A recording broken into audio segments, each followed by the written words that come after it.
दिउँसोको समय थियो। रामु बसिरहेको थियो। उसका आँखामा थकान थियो अनि उसको मुटुमा यात्रा गर्दै गरेको सङ्घर्षको चिन्ह।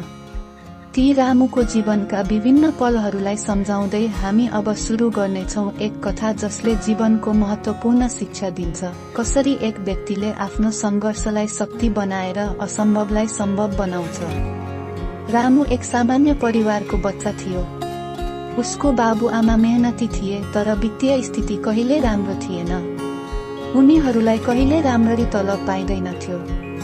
रामुको सपनामा एउटा मात्र ठूलो उद्देश्य थियो, आफ्नो शिक्षा पूरा गर्नु र परिवारलाई एक नयाँ जीवन दिने। तर उसको स्कुलको पठन पाठनमा राम्रो काम चल्दैन थियो। उसले धेरै समय कसम पनि खायो कि उसले भविष्यमा धेरै सङ्घर्ष गर्नुपर्नेछ। साथीहरूले उसको मजाक उडाउँथे कि तिमी असफल हुनेछौ, यो एउटा सपना मात्र हो। एक दिन रामुले ठान्यो कि ऊ आफ्नो जीवनलाई साँचो अर्थमा लिनेछ। उसले पढ्नको लागि आफूलाई नयाँ तरिका खोज्न थाल्यो। रातको समय पढ्न थाले र दिनभरि काम गर्न जान्छ। उसलाई थाहा थियो कि उसको काम नै उसको सफलताको कुञ्जी हो। त्यो समय उसको जीवन निकै कठिन थियो। हरेक रात उसले आँसु थाम्दै किताबहरूमा आफ्नो भविष्य खोज्दै बिताउँथ्यो। 4000 भन्ने उसको आफ्नै शब्द थियो। 4000 भन्नाले उसले असम्भवभन्दा बढी सङ्घर्ष र परिश्रमलाई बुझाउँथ्यो। पढ्नका बावजुद पनि रामु परीक्षा दिन जाँदा उसको मनमा डर थियो। ऊ थाहा पाउँछ कि यसपटक उसको भविष्यको निर्णय हुनेछ।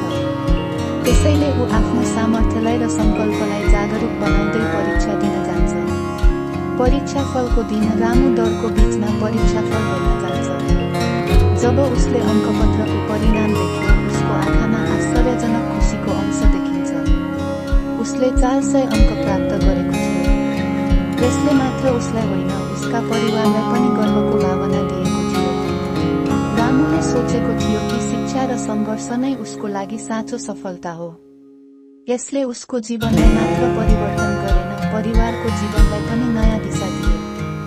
4000 उसको लागि केवल शब्द होइन, एक जीवनको कथा थियो जसले सङ्घर्ष र विश्वासका साथ कति ठूलो परिवर्तन ल्याउन सक्छ भन्ने कुरा देखायो। कसैले भनेको थियो, यदि तपाईँ सङ्घर्ष गर्न जान्नुहुन्छ भने सफलता तपाईँको अगाडि आउँछ।